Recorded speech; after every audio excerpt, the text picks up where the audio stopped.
more. Hello, I'm Corey Walmsley, and today we have a fantastic interview. Hasn't happened yet, but I know it's going to be fantastic because Jess Branas is fantastic.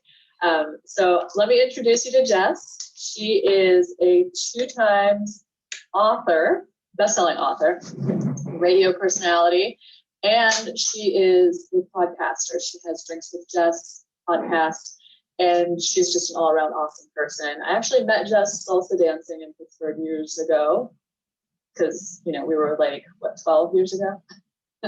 Yeah. Yeah. We're in our 20s, so there you go. So Jess, I'm going to let you talk a little bit more about what you do, and then we're going to dive into some questions. Okay. Well, thanks for having me join you, Corey, because I always love having these conversations with you. But like she said, I'm Jess Branas. I'm the host of the Drinks with Jess podcast. I'm also a 2-time best-selling author.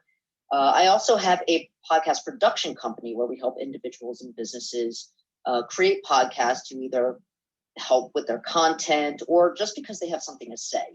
And the show has been running for 7 years, which in the podcasting world is kind of unheard of. And I started in live radio, but transferred it over to podcasting. And I also have other podcasts because I created a podcast network. So we run about 5 or 6 shows every season, like separate shows. And so we're starting with a whole new lot of something. It's getting there, but it's a good time. Awesome. Yeah, so I actually was curious about how you got into podcasting. I know you were on the radio before. Was that kind of just like, oh, I should start doing my own thing? Or? Well, it's actually kind of weird because Drinks with Jess originally started as a blog, and it was more like socio-political.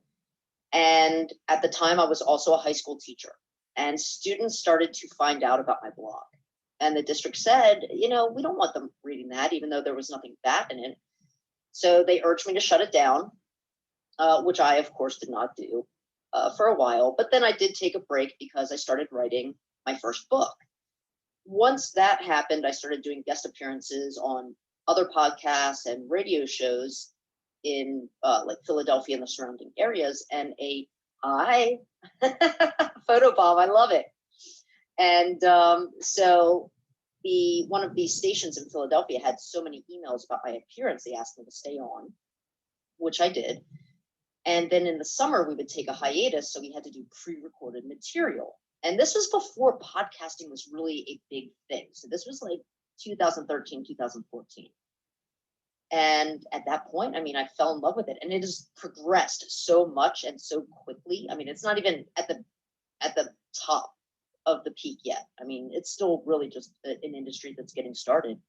And I fell in love with it. So I took a hiatus from the radio station to write my second book. And then I brought my Drinks with Jess blog into the podcasting realm. Because when it first started as a blog, my friend and I would go out for happy hour. And we'd have these crazy conversations. And that's when Twitter first started. So he would tweet out, having Drinks with Jess. People actually started to meet us out where we were to hear the conversation. Oh, that's so cool. So it totally started organically. But now, we're listened to all over the world, tens of thousands of listeners every week, and definitely a good time. Yeah, that's so awesome. I hadn't realized that you've been doing that for several years now, I guess. Yeah. Well, I know you said we met like 12 years ago. We met a lot longer than 12 years ago, Corey. I like to think I'm still in my 30s, but I know that's not true. I don't know. For me, like just having small children, I feel like there's this blur of time. I'm like, I don't know. We just met. My kids are like, I don't know, running apartments or something. I don't know what they're doing. It's just, as a mom with young kids, it's like a weird sort of thing trying to figure out how long I've known people and stuff. Mm-hmm. So but I knew you way before you started dating your husband. Yeah. Mm-hmm. Yeah, that was a while ago. Yeah. Another. Hi. Are you just listening? Hi. I love the photobomb. If I could get Nacho on here to photobomb, I would. That would be awesome. Yeah. He doesn't like coming into the office. Yeah. My kids love coming in the office. I see that. So I wanted to talk to you about what kind of opportunities podcasting gives you as an entrepreneur. So if you're looking in the realm of business, especially if you're a content marketer, and there is a difference because people do delve into podcasting when they are a content creator, but there is a difference because podcasting is really media. However, you can utilize it to boost your sales, to gain an audience. If you have a product such as a book, it helps because you're bringing in a new market of listeners who would probably never be exposed to the work that you're putting out there. Because people can pop on podcasts anytime. They can search a certain topic and find you. So for example, I also have the Dating Pool podcast, which I released after I released my books, because relationships are the realm of my books. Right. And to this day, I mean, even 6 years later, I'm still getting new readers because of that show. You know, so that's something that can be easily facilitated. And again, you have the opportunity to also connect with either other shows, other podcasters, other people in your industry. And if you have a show that's like this, that's interview style, that also exposes you to the other person's audience. So it generates more of an interest in what you have to say or what you have to offer. And, you know, it's pretty easily facilitated at this point. You know, as long as you either have the time or know somebody who has the time to help you do it, you can have something up and running in a week or 2 weeks if you have the know-how. That's awesome. So you mentioned about the Dating Pool podcast. Is that like just one episode, or is that a complete? No, that's a complete show.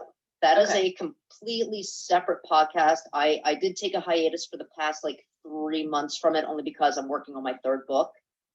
But what I do is I utilize the content of those books to create that show. I also bring on guests to that show as well. Or I used to coach in for the LGBT community, not coach, but I was a strategist. And so what I would do was I would get questions from listeners and I would answer them on the actual show, which was pretty cool too. That's awesome. Yeah. Yeah. Okay. Yeah. Because I was kind of wondering about the connection between podcasting, radio, and your books. So I'm glad we got to talk a little about that. So is it pretty easy to just go from, let's say somebody is an entrepreneur and they're writing a book, and would it be easy for them to jump in and do a podcast and kind of coordinate the two? Oh, absolutely. Absolutely. I mean, if they have, I tend to work with people who are in the realm of, let's say they're an author, they're in the realm of nonfiction, because podcasting and radio and any type of media is about sharing a story, right? And helping share other people's stories. It's not the Harry Potters of the world or whatever. It's the people who have something to say, whether it's a social issue, a political issue.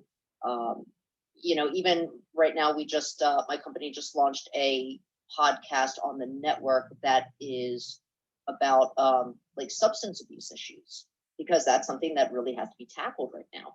So as long as you're comfortable in front of the microphone, and after the first episode, you'll become a little bit more comfortable. As long as you have that knowledge and something to say, it's very easy to transition into. There are services that can set up the RSS feeds for you. There are, if you don't want to do the actual podcast editing, there are companies like what I do, and we edit people's podcasts. In fact, I believe Stacy's joined you several times.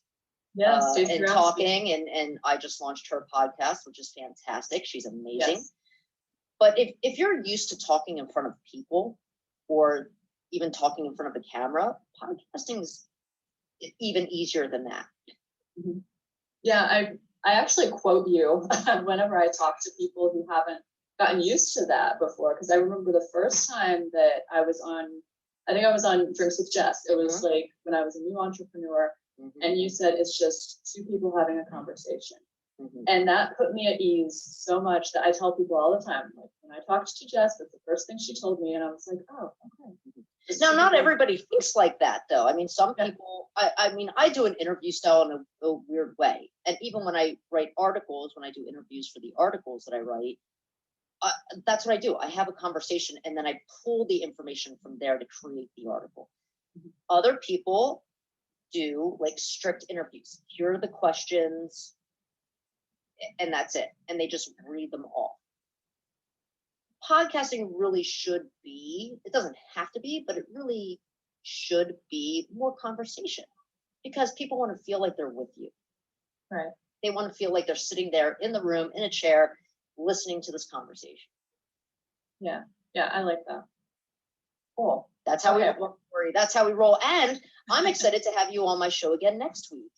Yes, I'm excited for that too. We get to talk twice in 1 month. I know. It's like unheard of anymore. Listen, pandemic has me talking to a whole bunch of people I haven't talked to in a while. Oh yeah. Mm-hmm. Yeah, it's been interesting. Oh, yeah. So I did want to kind of jump back and talk about your books, because this is a book writing group, and I'm sure lots of people want to know a little more about your books. So what inspired you to write your first book? Well, I had gone through the downfall of a relationship, like a really bad downfall. And this was at a time, like, in our lives where it's like, okay, now it's time to like meet somebody and settle down. And that's what I thought I always wanted. I actually now, 20 years later, realize I don't want that. But I went through a very big downward spiral, but I was always good in the dating and relationship and meeting people and having the conversation type of aspect. Mm-hmm. So I had picked myself up. I started doing a lot of self-care. I was becoming very introspective, and I started studying relationships, studying conversations, studying the psychology between like people and what attracts them to people, what doesn't, do opposites attract, all this stuff. And I also looked back on every relationship I had and wondering why it wasn't working. And so this got me into like a 6-year craze of investigation of myself and just things in general.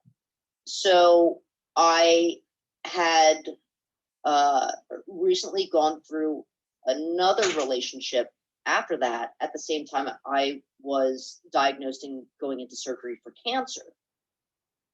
And that person actually would not come visit me at the hospital because she did not want to meet my parents. I'm like, it's not a family thing. It's, you're either by my side or you're not. And at that point, I was like, all right, well, I'm just going to go through this. You're gone. Let me take care of me. And when I got out of that surgery, and I was actually in the OR, and I was recouping before they took me up to my main room. And I remember opening my eyes after the anesthesia. I'm looking around, and I said to myself, okay, now it's time for me. And I'm going to write. And like, it was that instantaneous. So that's what I did. I took those 6 years of investigation and of introspection, and I decided to put it all in a book. Then I was not going to release the book. And a friend of mine who I would go out to the clubs with, and she's older, a lot older. She was like, I think almost 70 at the time. Really cool chick. She could go out all night till 4:00 in the morning. She could hang more than any of us could. Coolest lady in the world. And she said to me, she's like, I love watching you work a room. And she knew I was already writing this book. She's like, you better put out that book. You better show people what you know, because it's going to be helpful to them. Mm-hmm.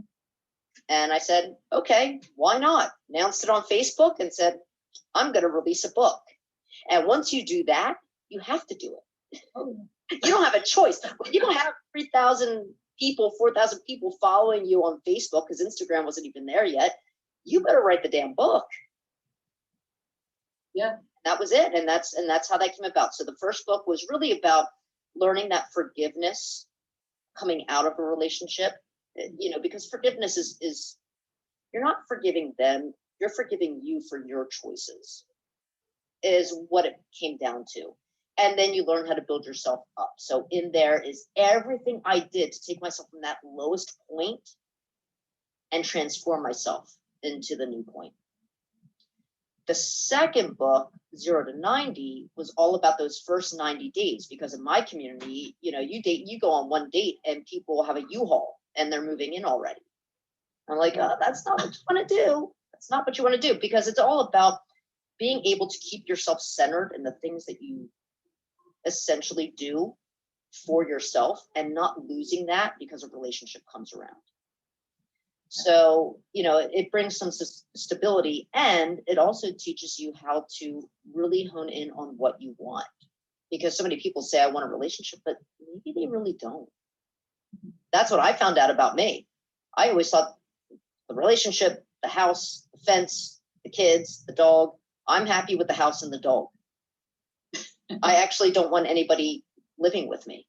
Mm-hmm. I like my free time. I like to kind of have the ebb and flow of my own life. And so I finally realized that there were things that I thought I wanted that I didn't. And now I can better focus on meeting people that are in that same thought, rather than trying to, for example, have a relationship or date somebody that actually wants like a future. Yeah. And the third book is going to be really freaking good. Can you talk about that right now? I can. It's called Heart Watch, kind of like Market Watch, because I decided to do an expose of people's investing styles to how they seek out relationships. Oh, wow. Yeah. So I was supposed to have it done and released like a year and a half ago, but now is like a perfect time with all the craziness with Wall Street. I think there are a lot of people, like they say, are good with business, but not good with love, and vice versa. And relationships are an investment. So it's been a lot of research, but it's going to be good. That sounds really fascinating. Yeah. I did want to touch on something you said about, relationships and figuring out who you are, because I feel like, just like you thought, you want the house and the fence and all of that stuff. Like, I feel like a lot of times we are told, our path on our way up, this is what you do next. This is what you do next. And it's so refreshing that people like you and some of the other authors that I've worked with, it's refreshing to see that people are actually putting their stories down and saying, hey, this is what happened, and the path wasn't straight, and it was a mess, and this is what I was told, and this is not who I am. And I just love that we're getting those stories out now, because, raising the next generation, it's like, I don't want them to go through that. I want them to know who they are from the very beginning. It's like a career, right? Many of us, especially people of our age, are pushed into something. I mean, when you met me, I was a dancer, right? And before that, when I went to school, I was a music major. Okay. And I changed into a foreign language major because my parents said, well, you need something a little bit more rounded. Okay. Right? Why don't you become a teacher? Why don't you become this? Why don't you become that? I didn't want to be a teacher. I ended up being a teacher. I didn't want that. Yeah. I was always a musical person, and it was in sound engineering, not the actual composition. So now doing podcasting and podcast production, I've kind of made it full circle. But I remember leaving Pittsburgh, going down to Miami. I had 2 job offers in the same day. One from Crescent Moon Studios in Miami, Florida, which is Gloria Stefan's studio, doing what I love, and one for corporate America. And I called my mother. Yeah. Well, entertainment's kind of hard.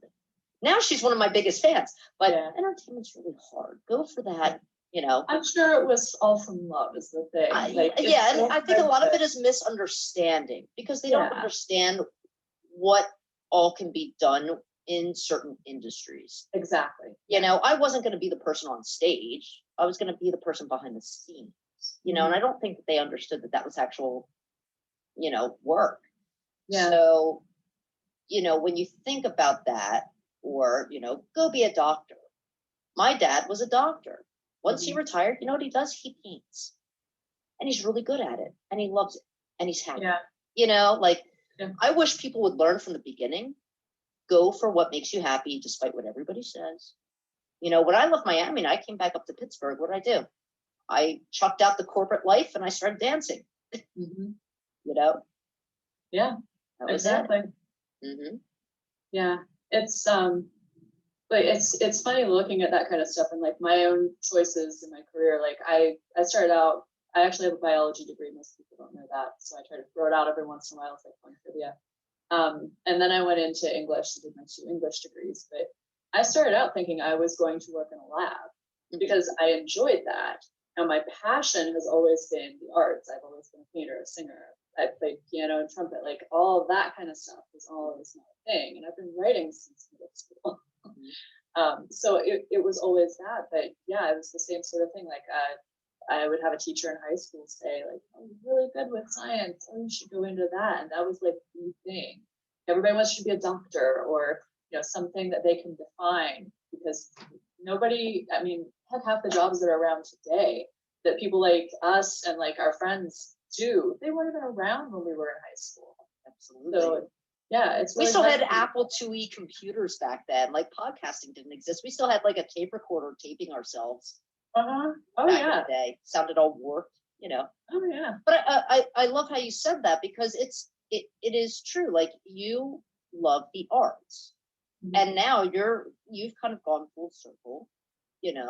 I had a teacher. I remember Mr. Stein, William Stein, when I was in 7th grade. Or actually 8th grade. And I always, loved music. I grew up playing guitar, piano, whatever.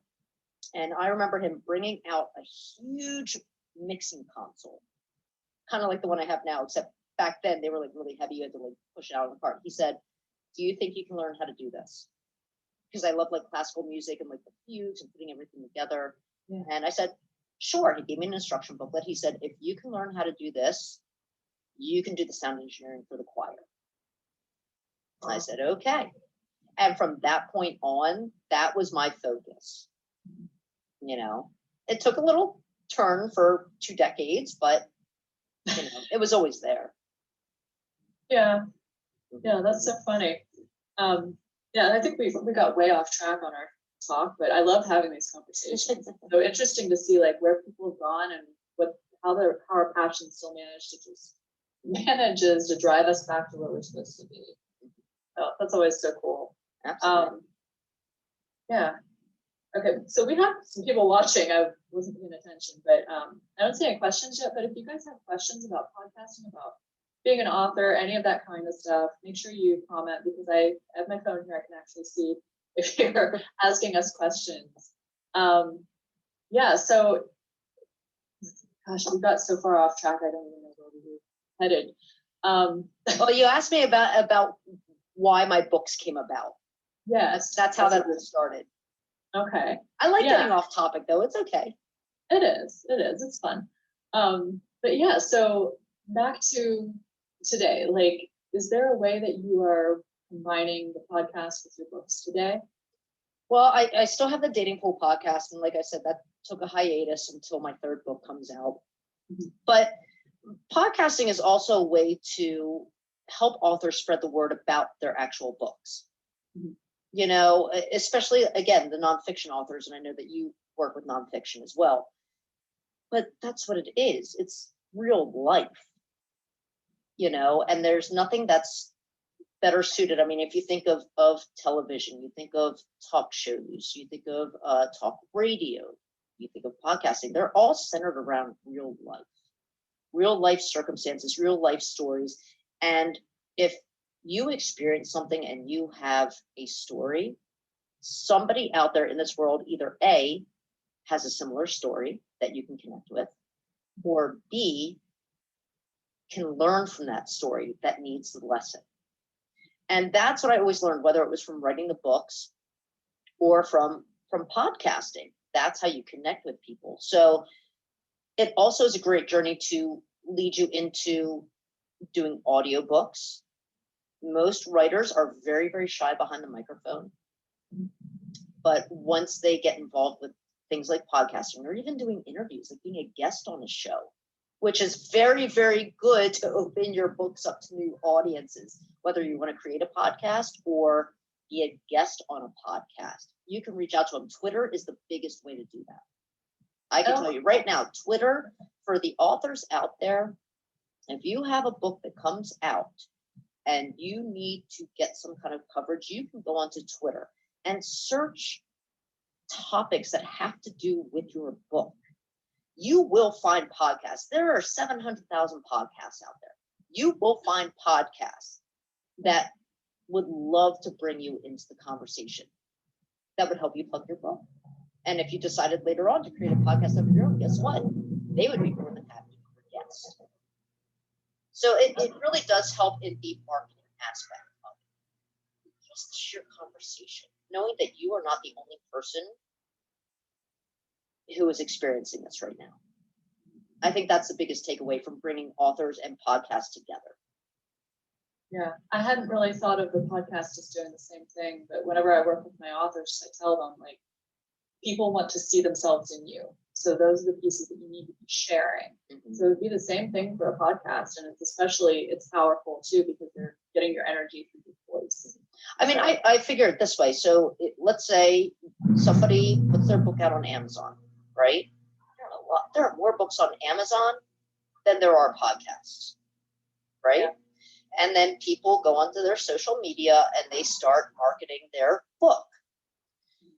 With podcasting, there's always somebody new looking for that podcast. Whereas with books, that's not necessarily the case. You're marketing to your friends, you're marketing to your family, you're marketing to the people who are on the friends list. And I know hashtags help. But when it comes to podcasts, this is the time where people are driving in their cars. They're home because of the pandemic. They're not necessarily sitting and watching TV. They may be cooking, cleaning, working out, doing whatever.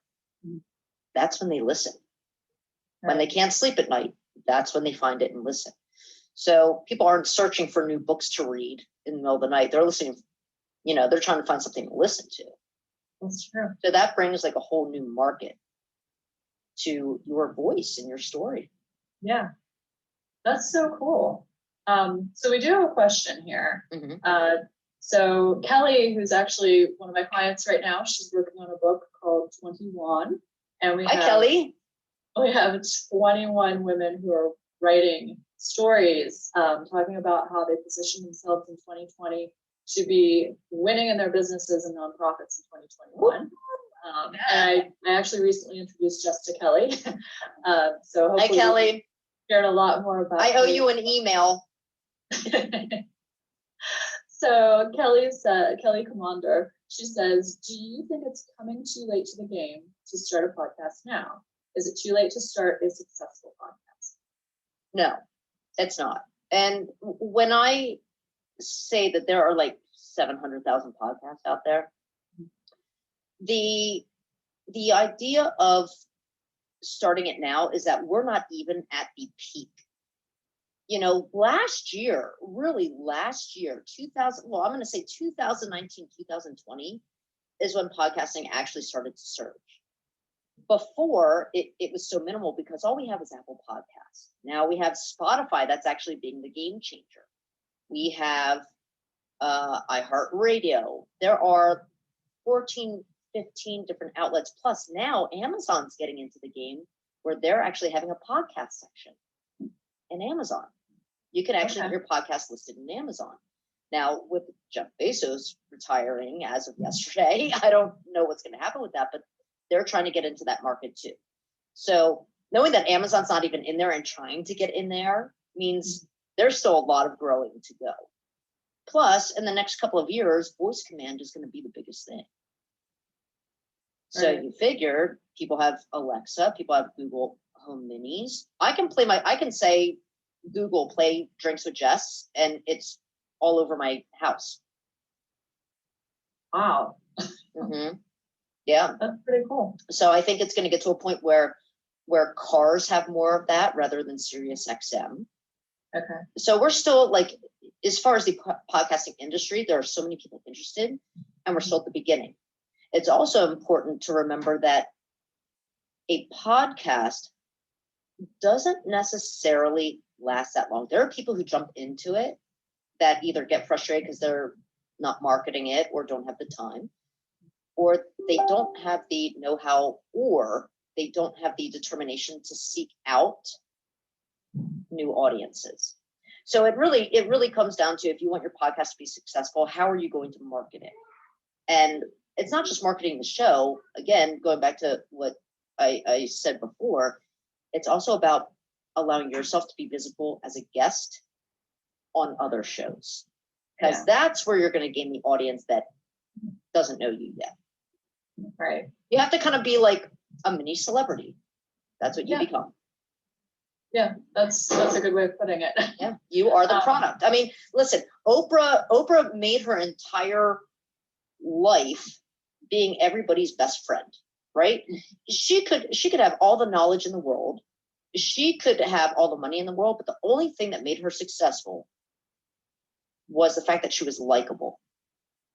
And having a podcast, rather than just having a book, when people get to know you through radio or podcast, even TV, that's when you become likable. Yeah. Or at least can try to become likable. That actually works perfectly with what Allison just said in the comments. Allison's one of my editors, Allison Fripp, and she said, I love that these things work so well together. Books can give shape and form to your story, and podcasting opens up your story to questions, depth, and spontaneity. So you're having a bigger conversation about it. I love that.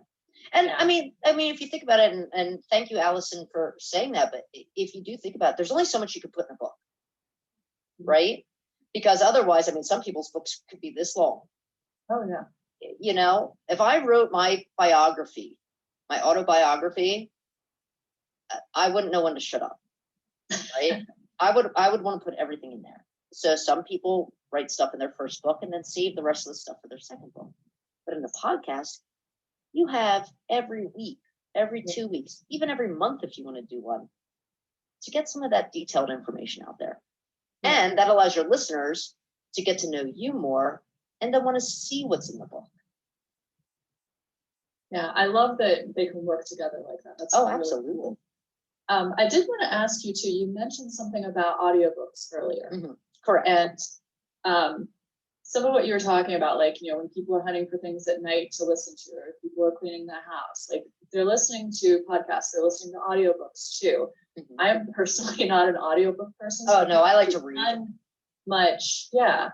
Also, usually, I know my children have been in and out of the office today. I'm not sure what's going on. But you can see I have constant distractions. So if I'm listening to something, chances are I'm not going to be able to really hear it. But can you tell us a little about audiobooks? Like, how similar is that to doing a podcast? Because I've never recorded one of my books. You've never recorded one of your? Oh, Corey, come on. It's a lot different. And I can tell you from experience, because I recorded mine. I haven't released them yet because I'm actually going to release those right before I release my third book. Okay. It's hard. So many times, if you're podcasting, or even if you decide that you want to have a live online internet radio show, something like that, normally you're not speaking from a script. But when you're doing an audiobook, you're reading it. And I could tell you, it is not easy. It is not easy. I think that, you know, we get so worried about how it sounds. And then sometimes, because even the best writers, even the best authors, even the best editors, there's going to be a mistake that you find when you're reading it. My second book went through 3 editors and my mother, who has like a permanent red pin in her head. And there was a major typo in there. So as I'm recording it and I'm reading, I'm like, oh man. Then I had to stop the recording and start all over, because all you hear is, oh man, in the recording, you know. Fortunately for me, I know how to time it and cut it out, but I did have to re-record. But then it's like, you listen to it and you're like, oh, you know, it doesn't really sound like me, because you sound different when you're reading than when you're just having that conversation.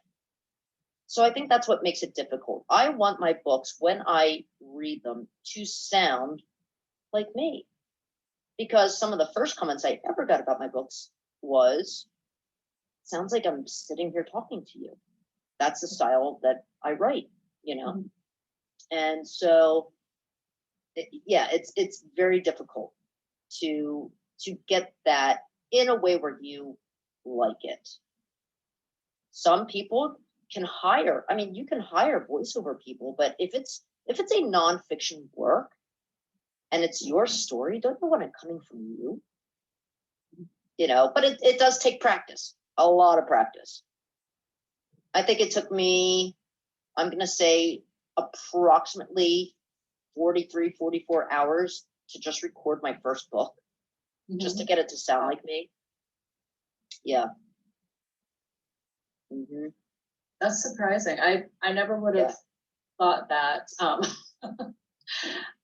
So you mentioned about like pausing it and like cutting out pieces because you stopped and you said, "Oh man," is that because at first I was like, "Oh, geez, so you had to start clear at the beginning." Like we're doing. Well, it depends. It depends. I'm one of those people who, depending on the, I might stop it and I might go back to the beginning of the sentence or the beginning of the paragraph. And the reason why this can be so difficult is that people forget what their voice sounds like and the energy and the tonality of their voice that they were saying right before they made that mistake. Okay. So it's kind of like when you're an actor and you're doing something, they say cut, and then you have to start that line all over again. And then they have to replace you exactly where you were standing. Your eyes have to be looking the right way for the camera. Okay. Same thing with audio, except less frustrating than being in front of the camera. Okay. Yeah. So you might have to go back and listen to see what your voice sounded like before you continue on. I think most people, once they hear that they made a mistake, they clench up and then they might as well just start again from the beginning of the sentence.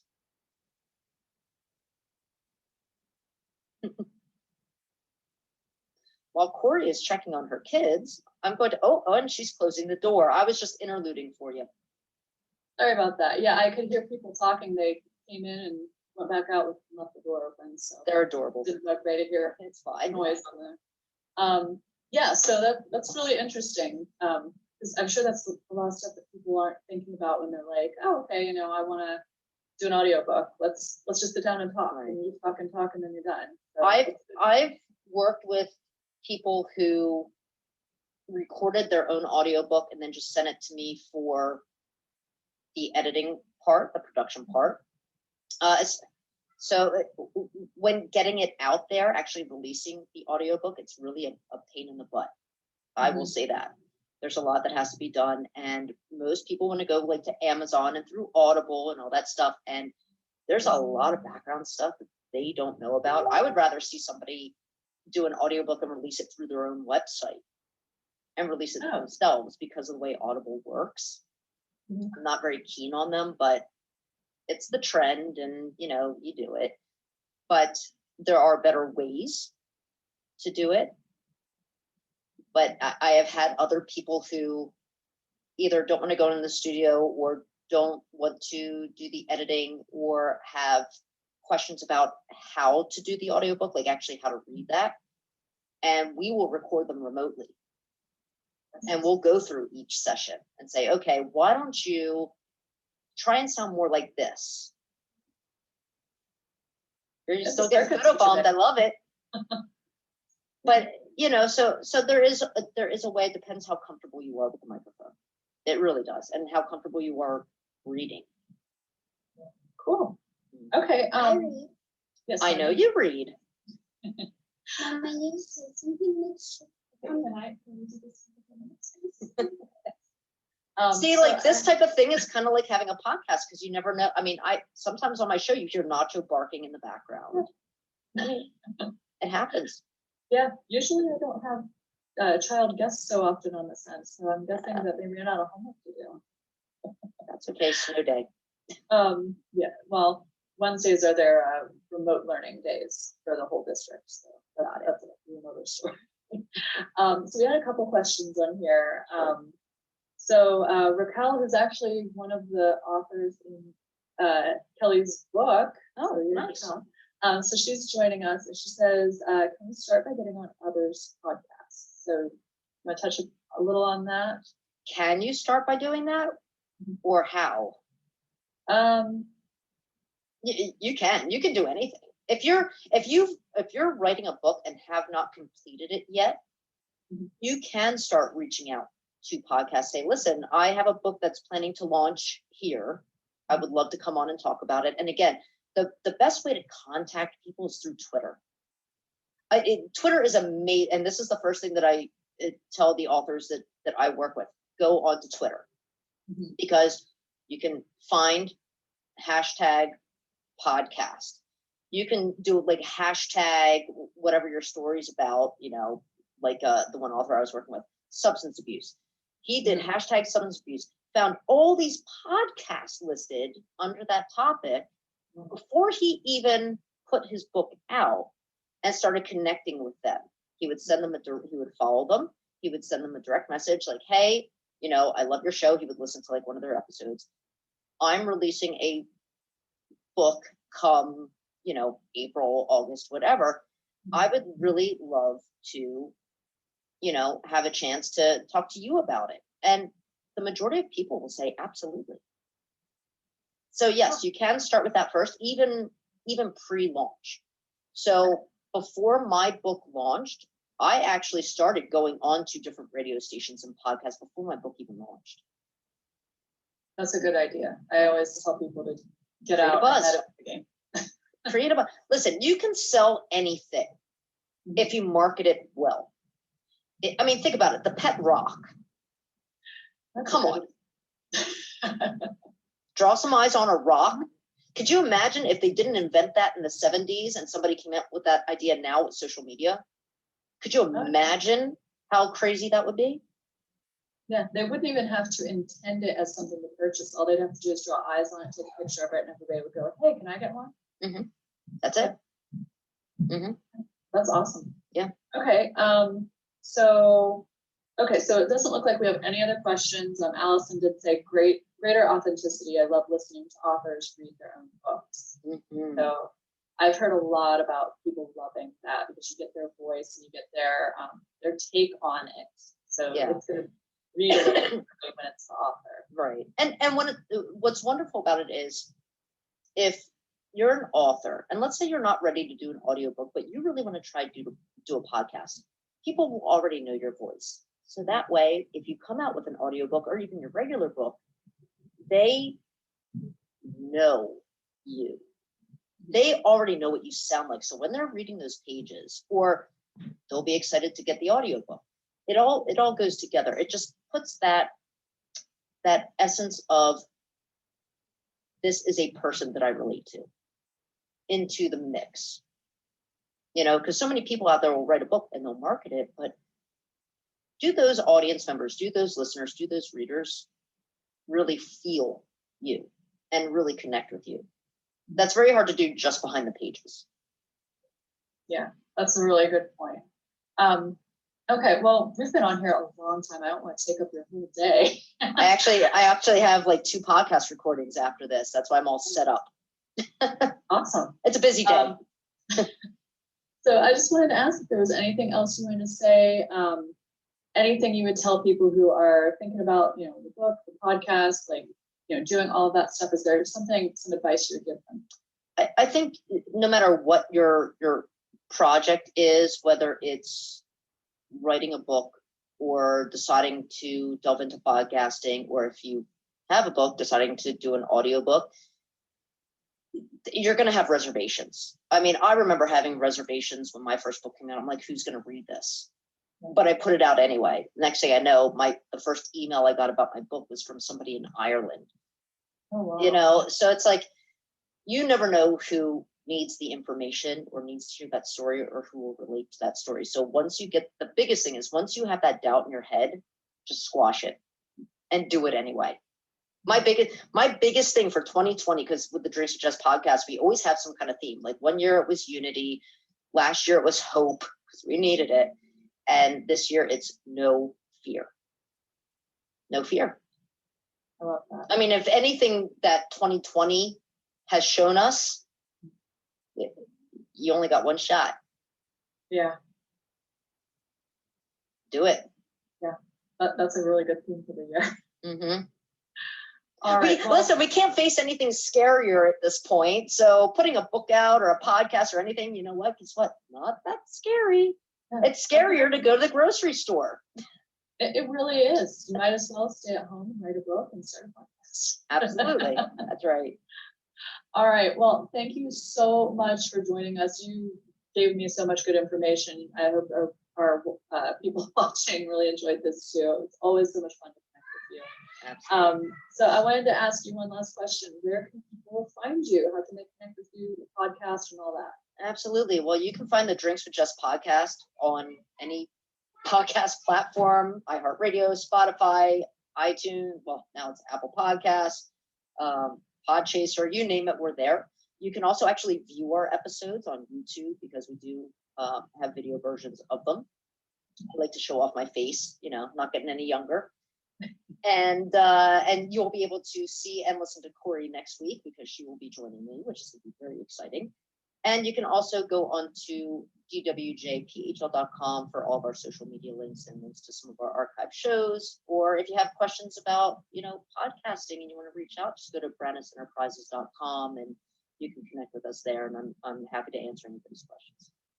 Fantastic. And we will put the link for Branas Enterprises in comments here, so everybody has access to that. Awesome. So again, thank you so much. Allison says thank you. Kelly says thank you. So Thanks, I'm ladies. glad everybody could join us today. And again, thank you so much, Jess. And we'll talk later. Sounds good. We'll talk next week.